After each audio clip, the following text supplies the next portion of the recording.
Mutton கறி செய்யலாம். Cooker சூடானதும் 3 டேபிள் ஸ்பூன் ஆயில் சூடானதும் பட்டை வகைகளை சேர்த்துருவோம். பட்டை வகைகள் பொரிஞ்சதும் நைஸாக அரைச்சி வச்சிருக்கிற சின்ன வெங்காயம் 1 கப்பு, இஞ்சி பூண்டு விழுது, கழுவி வச்சிருக்கிற மட்டனை சேர்த்துருவோம். மஞ்சள் தூள், உப்பு, தக்காளி விழுது 1 கப்பு.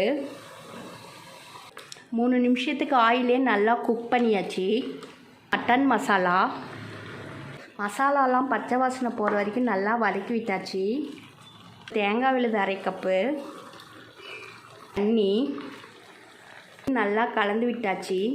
கொத்தமல்லி 3 விசில் வர வரைக்கும் வெயிட் பண்ணலாம். மட்டன் நல்லா வெந்துடுச்சு. மட்டன் குழம்பு ரெடி ஆயிடுச்சு. இது போல் ட்ரை பண்ணி பாருங்கள். தேங்க்யூ.